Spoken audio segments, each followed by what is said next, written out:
పొలాలకు వెళ్లే రహదారిని మూసివేసి కాంపౌండ్ వాల్ నిర్మాణం చేస్తున్నారని గ్రామస్తులు ఆరోపించారు.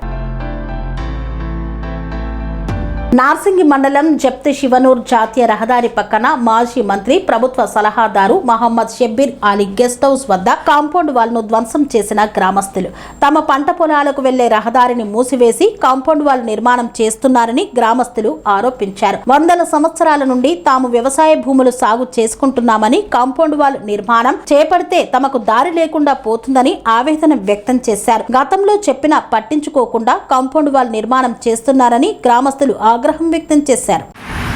మా జప్తీశ్వర్ గ్రామ ప్రజలము ఈరోజు ఏంటంటే మన షబ్బీర్ మాజీ మంత్రివర్యులు షబ్బీర్ గారు ఇక్కడ గెస్ట్ హౌస్ ఉన్నది. ఈ గెస్ట్ హౌస్కు తిరుగుల అవర్ కూడా కట్టుకుంటుంటే మాకు పొలాలు ఉన్నాయి. అక్కడ 200 ఎకరాల భూమి ఉంది.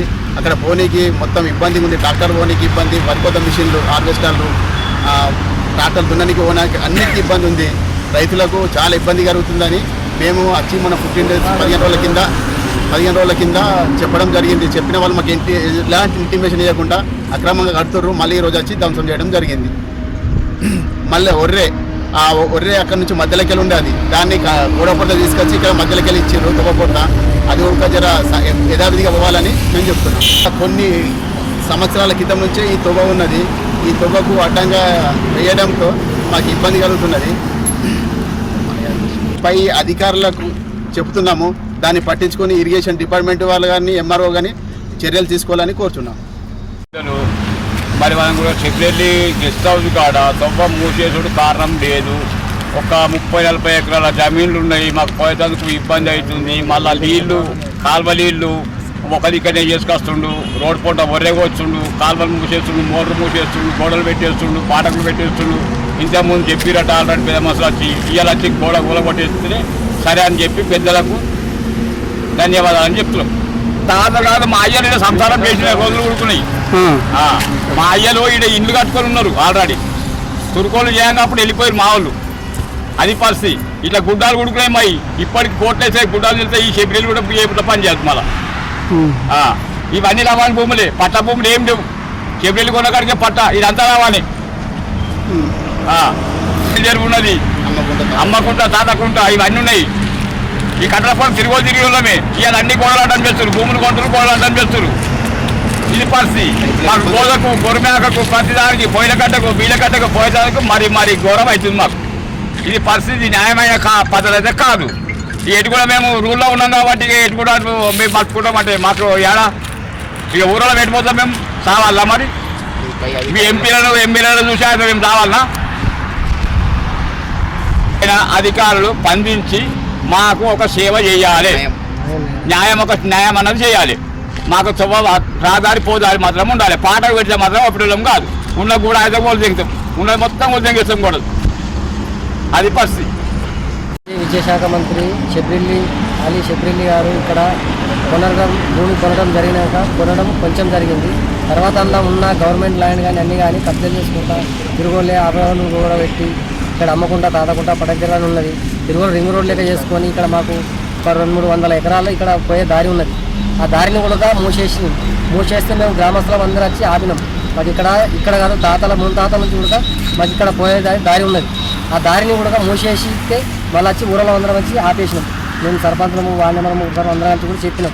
ఇప్పుడు ఆయన గణేష్ అంటే అసలు మాకు రెస్పాన్స్ చేయకుండా మధ్యాహ్నం రాత్రి పగలు ఎప్పుడు దొరికినప్పుడు పబ్లిక్ లేదా కట్టుకుంటా ఇబ్బంది పెడుతుండు. ఇప్పుడు 4 సార్లు ఆపినాం. 4 సార్లు ఆపినా కానీ మళ్ళీ అలా పొద్దున్నే 10 నిమిషాల్లో అసర్కారు కావాలని మళ్ళీ స్టార్ట్ చేసిండు. పొద్దున తీసేసిపోయినాం. మళ్ళీ గణేష్ పిలిచి కూడా వస్తలేడు. ఆయన సార్ ఎక్కడ ఉంటుందో తెలియదు. ఉండగా తీసేయమంటే నాకు ఇబ్బంది పెట్టుకుంటా ఫస్ట్ పాత కాలంలో అక్కడ సెంటర్ నుంచి పోవాలి. ఆ సెంటర్ నుంచి కాకుండా పక్కపడి సీరియల్ తీసుకొచ్చుకుంటా గొర్రె లెక్క ఈరి ఇక్కడ తీసుకొచ్చి పిల్లలు అద్దానంగా పెట్టి మళ్ళీ కూడా సగం లేపుకుంటా మళ్ళీ ఆపి మళ్ళీ కంప్లీట్ చేసి ఇలా అసర్కారు స్టార్ట్ చేసి ఊళ్ళో అంతా పబ్లిక్ వచ్చి గోడ తీసేయడం జరిగింది. ఇప్పటికైనా ఎంఆర్ఓ కానీ, ఇరిగేషన్ ఆఫీస్ డిపార్ట్మెంట్ కానీ, ప్రతి ఒక్కరైనా కానీ మా ఊరికి ఇబ్బంది అవుతుంది కాబట్టి, ఈ తమ గురించి చాలా ఇబ్బంది అవుతుంది కాబట్టి సమస్య ఇస్తుంది. అందు గురించి డిపార్ట్మెంట్లు కానీ, ఎంఆర్ఓ కానీ, పిల్లవారు కానీ, ప్రతి ఒక్కరి డిపార్ట్మెంట్ కానీ మాకందరికీ ఒక న్యాయమయ్యేటట్టు చేయాలని మా యొక్క జప్తీశ్వరం నుంచి మేమందరం కలిసి మేము ఒక ధన్యవాదాలు కోరుతున్నాము. నా పేరు వార్డు మెంబర్ నాగరాజు. చేస్తున్న ఆధారంగా వాళ్ళకు నేను కూడా చాలాసార్లు చెప్పిన ఇది పద్ధతి గారు చెప్పినా కానీ ఆయన పద్ధతి పాటించకుండా అక్కడ సార్ దాకా పోకుండా ఇక్కడ ఏదో మహిమ చేసుకుంటా ఏదో చేసుకుంటూ రాత్రి పగలు చేస్తుండే ఆయనకు 4 సార్లు కూడా ఇంటికి వచ్చి చెప్పినా అయినకుండా ఇలా చెప్తుండు రామేళ్ళ పడుతుండు అని వాళ్ళు ఉండిపోయేటోడు. మేము గ్రామస్తులకు అయితే ఎప్పుడైనా మా శివర్లో ఉంటోళ్ళమి నీ భూమి ఏడుంది నీకేం తెలుసా అనే మాటలు మన రివర్స్ మా దగ్గర మాట్లాడుతున్నాయి. గణేష్ అంటే ఊర్లో మా ఊళ్ళో మా శివారు మాకు తెలియదా, రాంపేట ఉంటుంది నువ్వు మా ఊరు మా శివారు మాకు తెలియదా, మా శివారుకు నువ్వు చెప్పేది గురుమేకలు మేము కాష్టోళ్ళము, గుండ్ర కాష్టోళ్ళము, బలర కాష్టోళ్ళము, మేము ఇక్కడ క్రికెట్ వాళ్ళము. మా భూమి గురించి ఎక్కడ ఏ భూమి ఉంది అది చూపెట్టాడు, ఎంఆర్ఆవుకి అది చూపెట్టాలంటే మేము చూపెట్టాం. మేము గుల్లకుర్మలము అది ఏడుందో మాకు తెలుసు. ఎంఆర్ఆవు కంటే కానీ పడవల కంటే ముందు మాకే ముందు తెలుసు వాళ్ళని అద్దెడు మాకు తెలుసు. కాబట్టి అవన్నీ కాదు బంద్ ఇవన్నీ అది ఎంత ఆగ్రహించుకోవాలో తెలియదు. కానీ ఇప్పుడు మాత్రం ఈ దొవ్వ గురించి ఏ మాత్రం దొవ్వ ఇవ్వకపోతే మాత్రం ఈ మొత్తం చాలా ఇబ్బంది అవుతుంది, ఊరికి ఇబ్బంది అవుతుంది. ఊరంతా ఇరగబడితే నువ్వు ఎక్కడెక్కడ ల్యాండ్లు ఉన్నాయో నువ్వు ఎంత ఆగ్రహించుకున్నా కూడా అన్ని బయటకు వెళ్ళే కారణాలు కూడా అవకాశం కూడా వస్తుంది. అది ఊరితోటి ఎందుకంటే సమస్య ఊరిది, నా ఒక్కని నీ ఒక్కని కాదు. ఇది నువ్వు ఇలా ఉన్నంత మాత్రం నువ్వు అవరకు కూడా పెట్టుకొని నేను మొత్తం నేను ఎమ్మెల్యేని కదా ఎంపీని కదా నేను నా ప్రభుత్వం నాది అని కాదు. అది ప్రభుత్వం ముచ్చట కాదు, ఇది పబ్లిక్ ముచ్చట. ప్రభుత్వం ఉన్నతే పోతుంది కానీ ప్రభుత్వం అయితే ఈయన ఉంటుంది. పార్టీలు వస్తాయి పోతాయి కానీ మనకు ఏ పార్టీ అయినా మనకి మేలు జరిగేటట్టు చూడాలని అందరికీ నేను ధన్యవాదాలు కోరుతున్నాను.